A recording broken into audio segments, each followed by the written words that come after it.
Hi everyone. Welcome back. Thanks for joining us today. We've got a brand new story to share with you. So let's begin.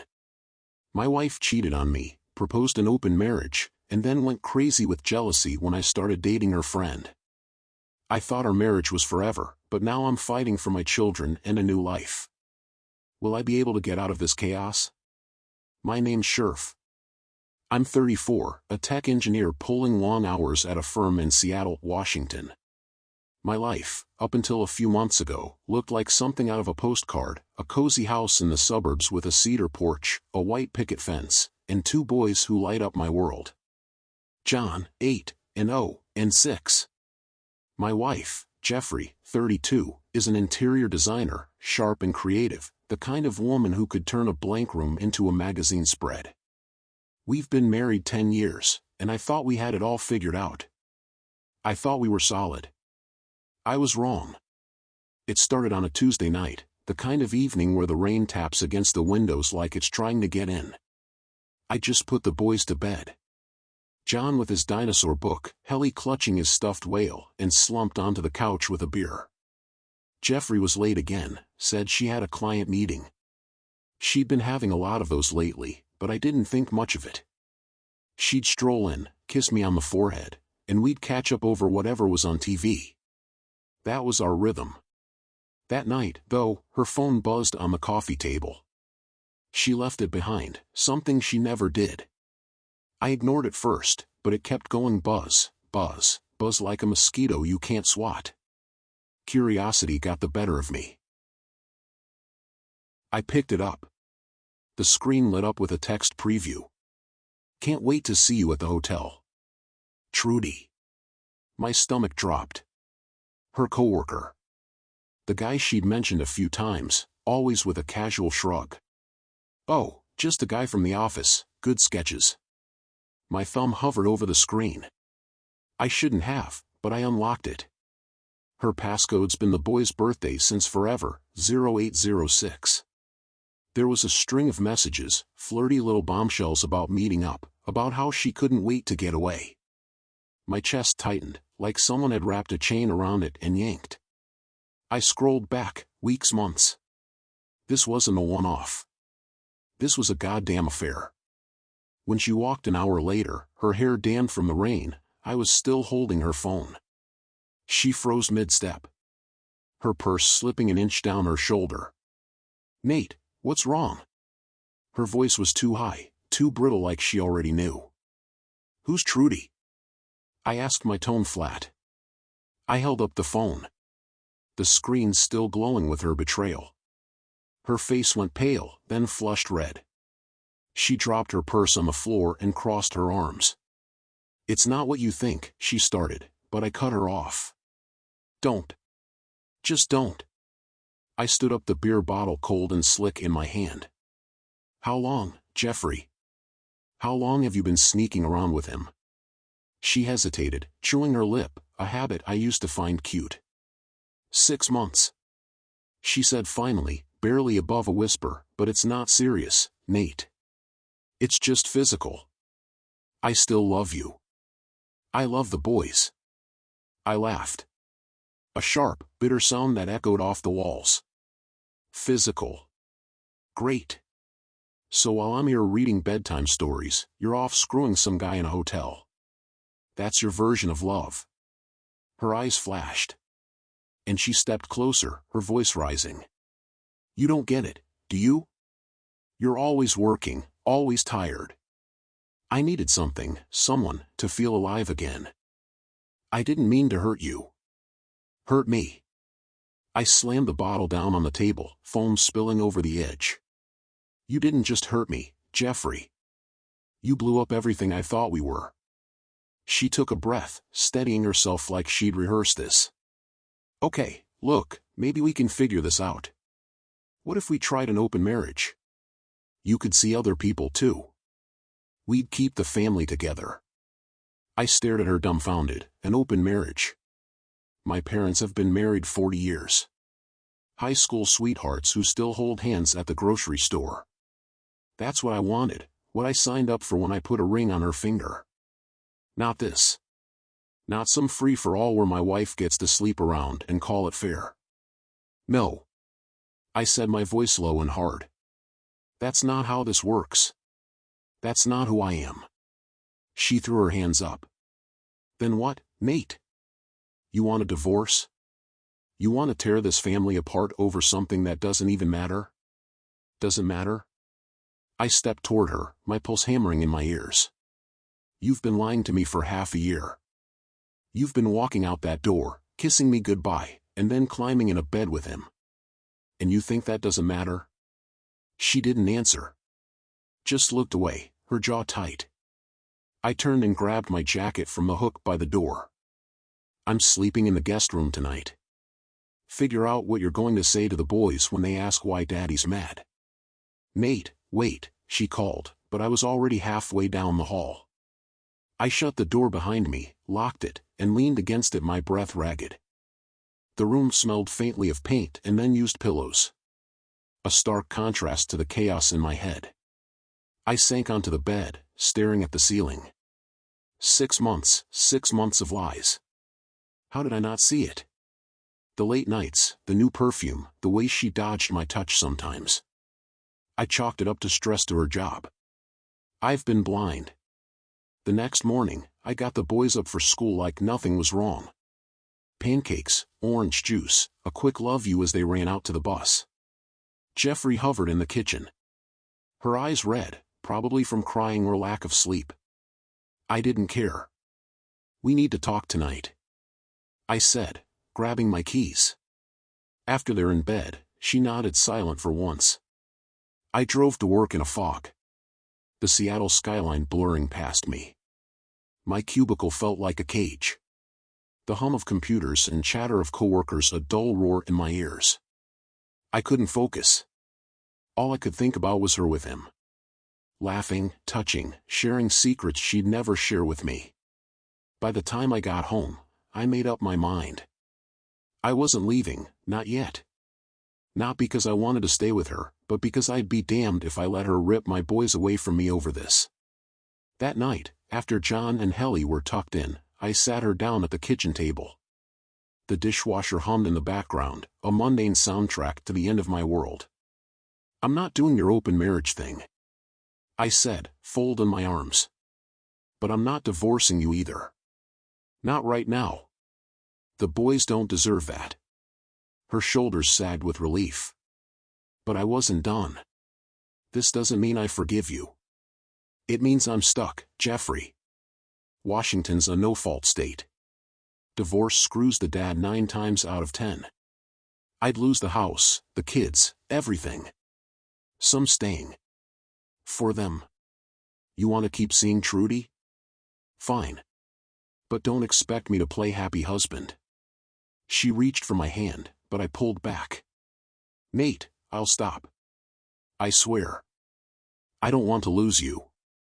Too late for that, I said, standing up. You already did. I walked out to the garage where I keep my old boxing gloves. I hung the bag years ago, back when I thought I'd have time for hobbies. Now it was just me and the thwack of leather against canvas. Each punch or release, I couldn't find anywhere else. Jeffrey's words echoed in my head. It's not serious. I love you, but they were hollow. She'd chosen him over us, over me. And I'd chosen a fight, not for her, but for what was left in my family. What I didn't know then was that this was just the beginning. Things were about to get a hell of a lot messier. I'm Sheriff, and my life's turned into a battlefield I never signed up for. After finding out Jeffrey's been cheating with Trudy for 6 months, I told her I'd stay. For the boys, not for her. John and Helly are my anchor. The only thing keeping me from walking out the door and never looking back. But staying doesn't mean surrendering. If she thinks she can have her cake and eat it too, she's got another thing coming. The first few days after our showdown were a tightrope walk. I wake up at dawn, make breakfast for the boys, waffles for John, scrambled eggs for Helly, and get them off to school with a smile I didn't feel. Jeffrey hovered around the house like a ghost, trying to catch my eye, muttering apologies I didn't want to hear. Nate, I went up with Trudy. she said one morning, pouring coffee I didn't ask for. I didn't even look at her. Do what you want, I replied, grabbing my keys. Just keep it away from me and the kids. Work was my escape. The hum of servers and the clack of keyboards drowned out the noise in my head. But even there, I couldn't shake it. The image of her with him laughing at me behind my back. I trusted her with everything. My heart, my future, my family. And she traded it for some sleazy fling. I wasn't going to let it break me though. If she could play her game, I'd play mine. That's when Sophia came into the picture. Sophia Diaz, Jeffrey's best friend from college. The one who'd always been around, birthday parties, barbecues. You name it. She's 33, a graphic designer with dark hair and a sharp wit that could cut glass. We'd always gotten along. But I'd never thought of her as anything more than Jeffrey's shadow. Until now, I called her one evening, sitting in my truck outside the office, rain streaking the windshield. Hey, Sophia, you free for coffee? I asked, keeping it casual. Sure, she said, her voice warm but curious. Everything okay? Not really, I admitted. Can we talk? We met at a diner off I-5, a hole in the wall with chip mugs and a jukebox stuck on old Springsteen. I spilled it all. Jeffrey's affair, the open marriage nonsense, my refusal to let it destroy the boys. Sophia listened, stirring her coffee, her brown eyes steady. That's messed up, Nate, she said when I finished. You don't deserve that. Yeah, well, neither do John and Helly, I said, rubbing my face. I am stuck. Suff. Divorce in Washington screws the dad.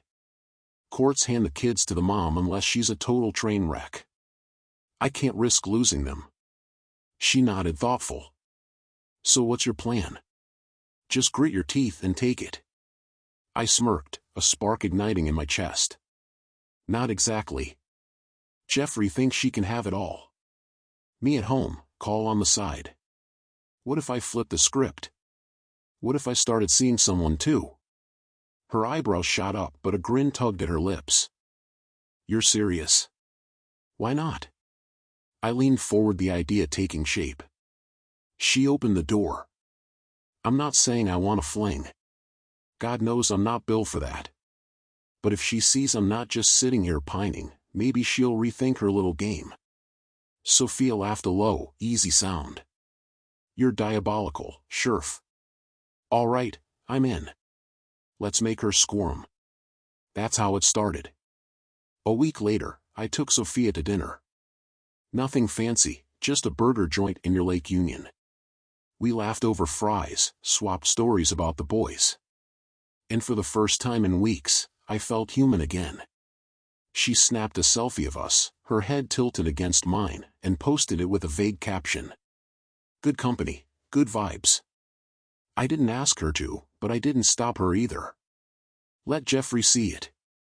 Let her wonder. She did.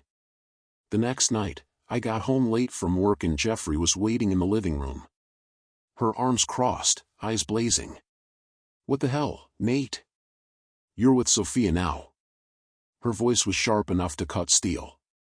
I shrugged, tossing my jacket on the couch. You want an open marriage, right? I'm just taking your advice. That's not what I meant, she snapped, stepping closer. Sophia is my best friend. How could you? How could I? I turned on her, my voice rising despite myself. You've been screwing Trudy for 6 months, lying to my face, and you're mad I had dinner with someone. You don't get to play the victim here, Jeffrey. She flinched, but her jaw tightened. I told you I'd stop. I meant it. Then stop. I said, cold as ice. But don't expect me to trust you.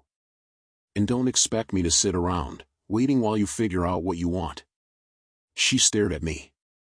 Her mouth opening and closing like she couldn't find the words. Finally, she stormed upstairs, slamming the bedroom door. I grabbed a beer from a fridge and sank into the recliner, my pulse pounding. It felt good, damn good to hit back. But it wasn't enough. The next day, Sophia texted me. She called me. Freaked out. You sure about this? I replied. Yeah, let her stew. I wasn't in love with Sophia. Not yet, maybe not ever. But she was a lifeline, a way to keep my sanity.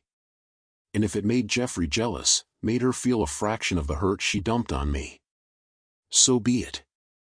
Things escalated fast. Jeffrey started hovering more, asking where I was going, who I was texting. I kept it vague, letting her imagination run wild. One night, I came home with a bouquet of daisies. Not for her, but for the hell of it. She saw them and froze.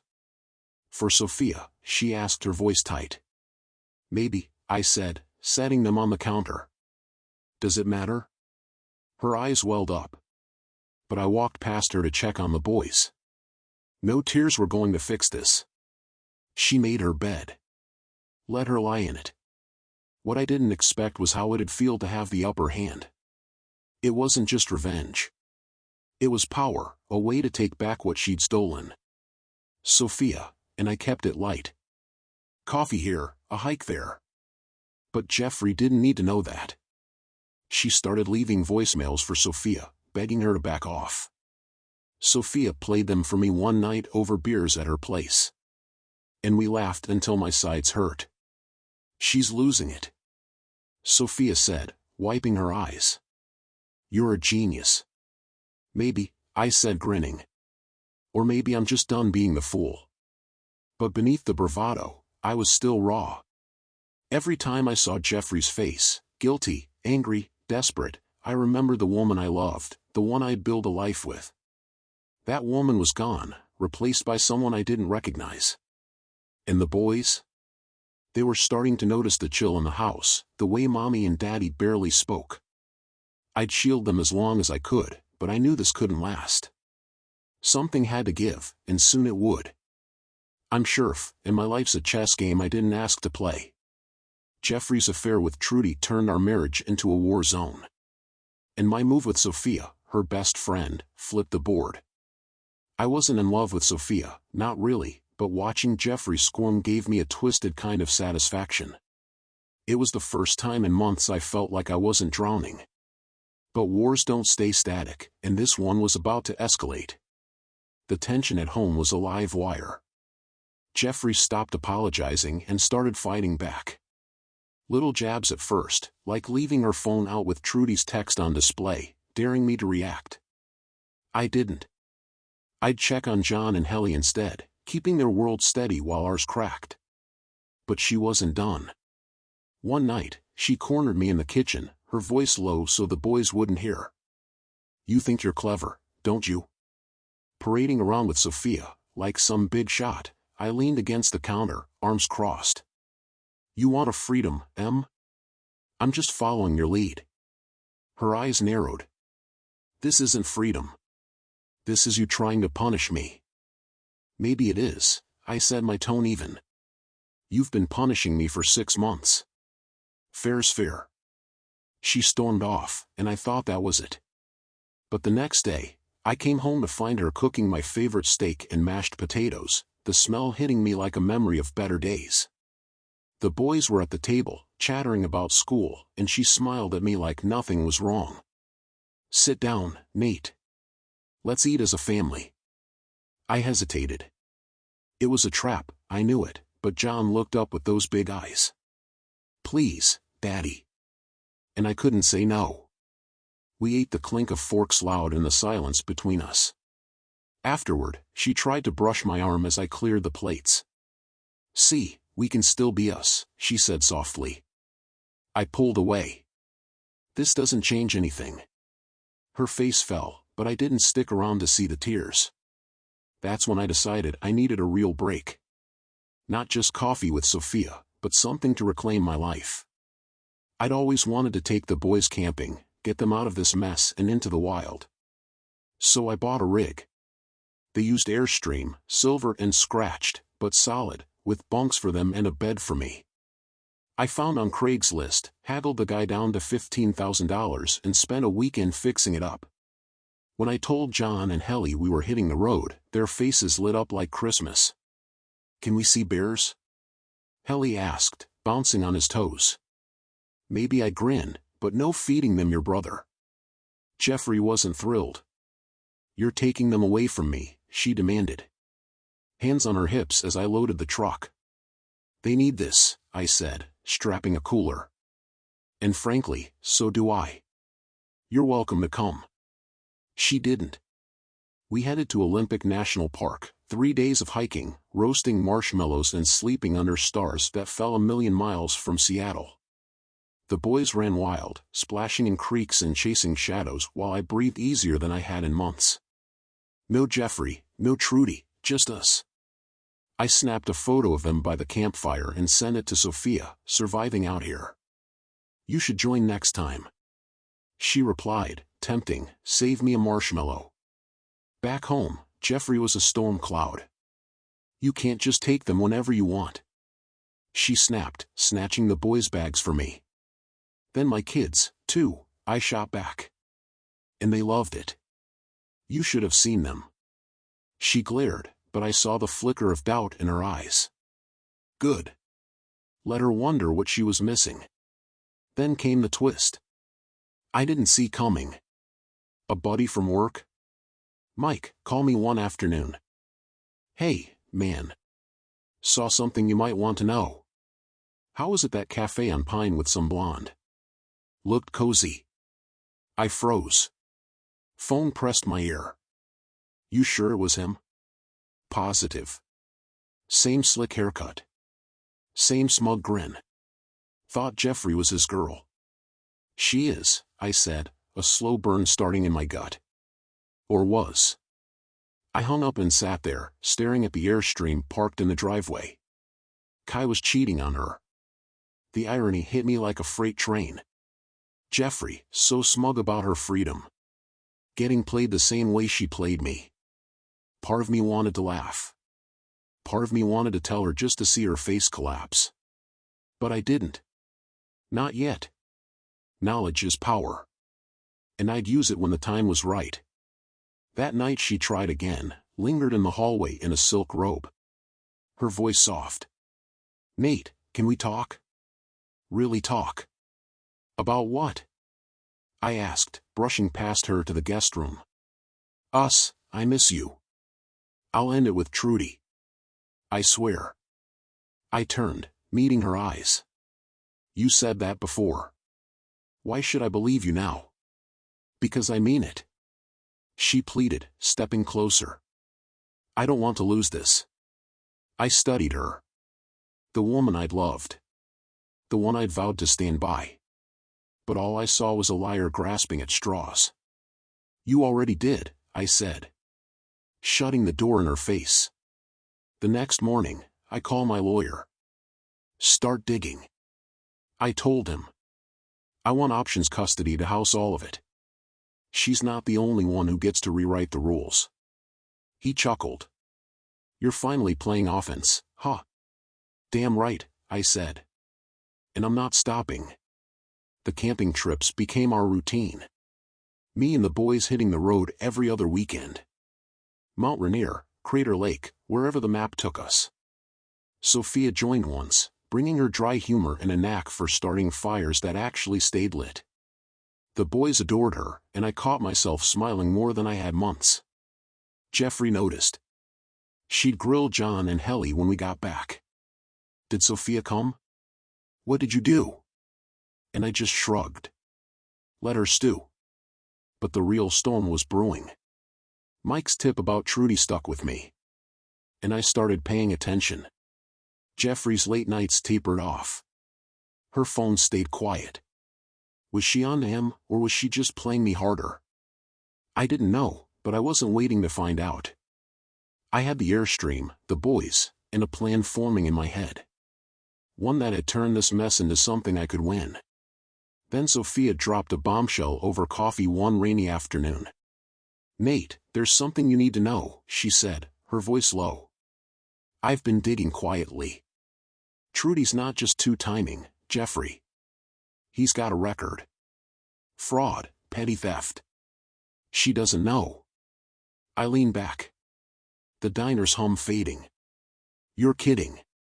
Nope, she said, sliding a folder across the table. Thought you might want leverage. I opened it, my pulse racing. This wasn't just revenge anymore. This was ammunition. I'm Sheriff, and I've been waging a quiet war. Jeffrey's affair with Trudy shredded our marriage. But I turned the tables, hitting the road with John and Helly, leaning on Sophia, and building a life that didn't revolve around her lies. Now, with Sophia's bombshell about Trudy's shady past in my hands, I had a loaded gun. It was time to pull the trigger. The folder Sophia gave me sat on my desk for 2 days, taunting me. Fraud charges from 3 years back. A string of bad checks. Even a restraining order from an ex-co wasn't just a cheater. He was a lowlife. I could have marched into the house and thrown it in Jeffrey's face. Watch her world crumble. But that'd be too easy. I wanted more than revenge. I wanted out clean with my boys and my dignity intact. So I called my lawyer Dan and laid it out. File for divorce. I told him over the phone, pacing the garage next to the Airstream. Full custody, the house, everything. She's been checked out for months. Use that. And this Trudy guy, dig deeper. Sophia's got dirt, but I need it airtight. Dan whistled low. You're not messing around. Huh. All right, I'll draft it. But Nate, courts don't care about affairs unless it's neglect. You got proof she's been MIA with the kids. About camping logs, I said, gripping the phone. Weeks she didn't call them. School events she skipped. John had a science fair. She didn't show. Helly soccer games. Same. I've been the constant Dan. She's been chasing her fling. That'll help, he said. Send me everything. We'll bury her. I hung up and started compiling. Photos, dates, texts where she brushed off the boys with excuses. Every trip in the Airstream was a brick in my case.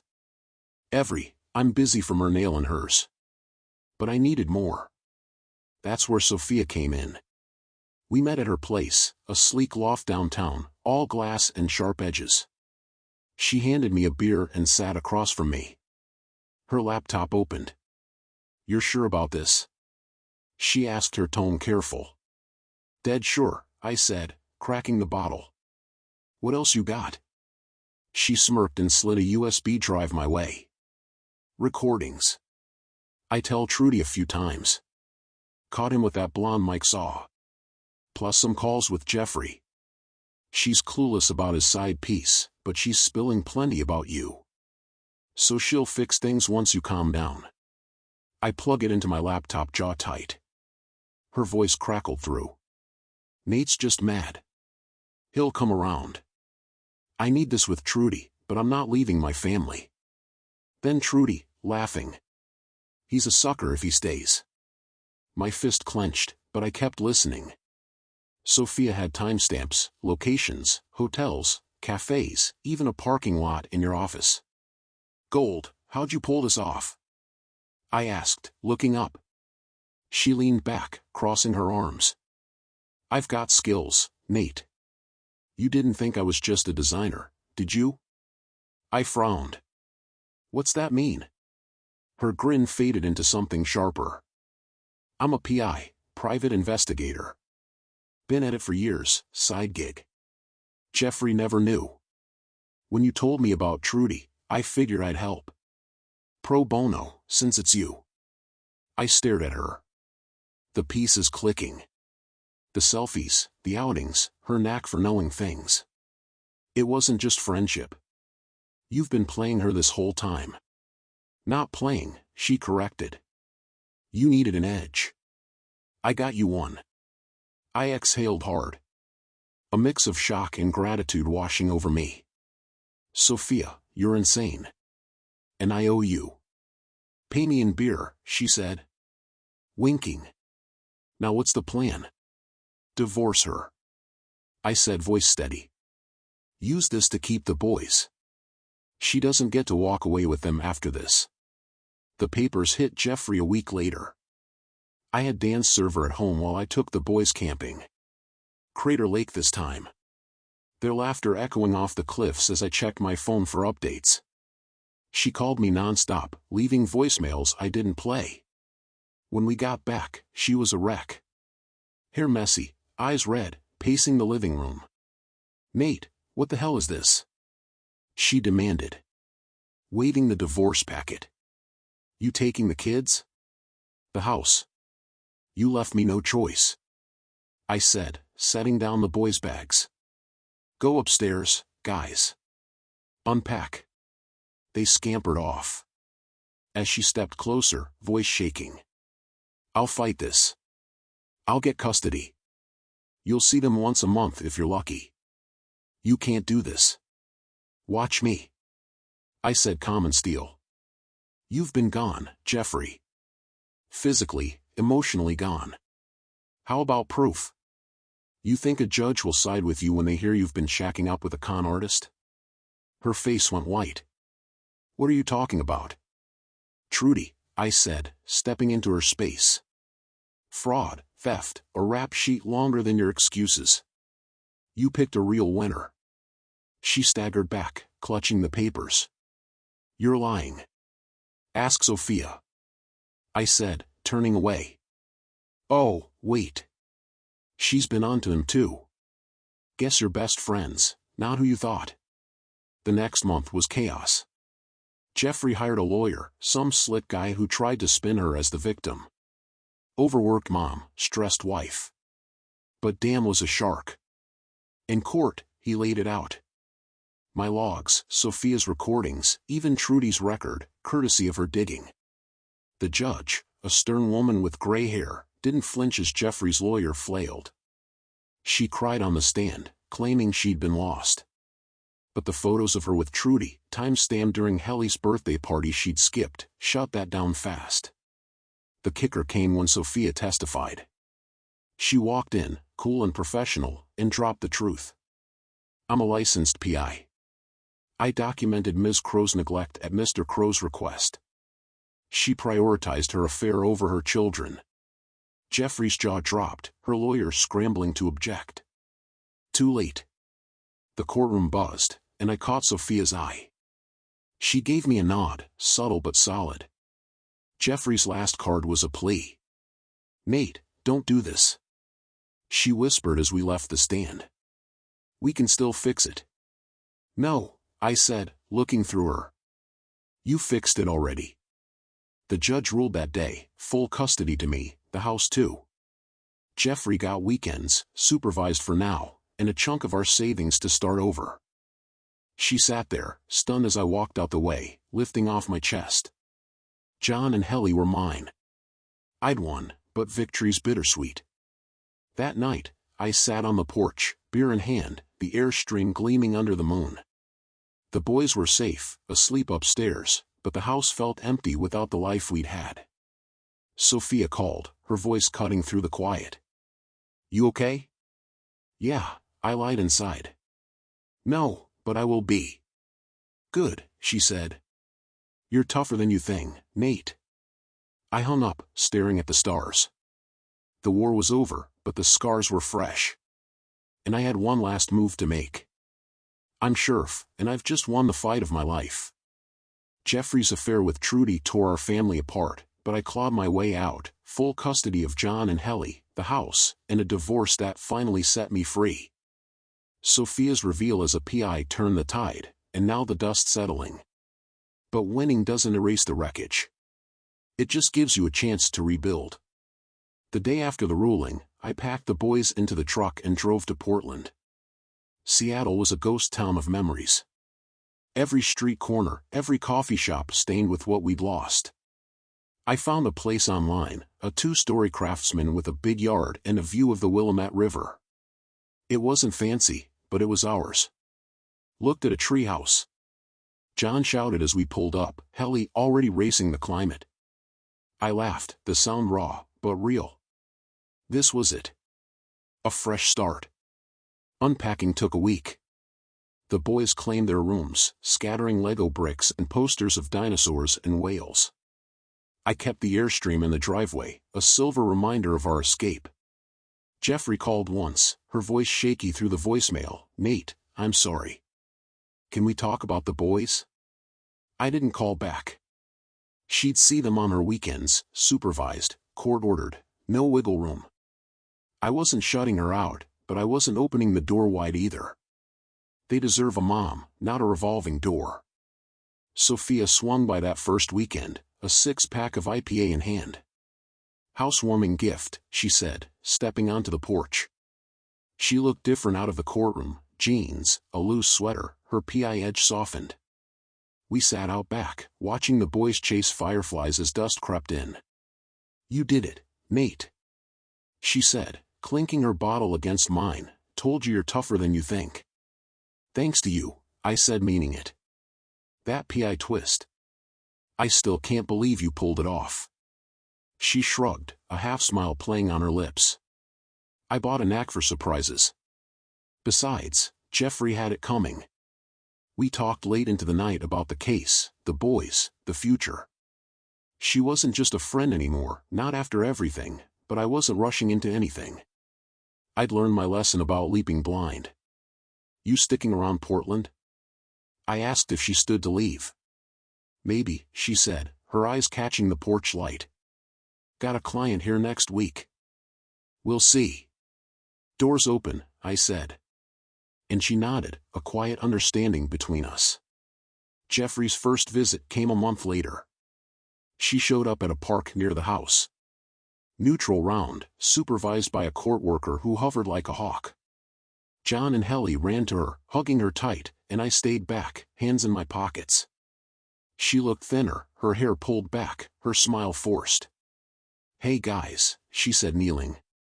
"Missed you so much." They chattered about school, the treehouse, and she listened, nodding too fast. When they ran off to the swings, she glanced at me.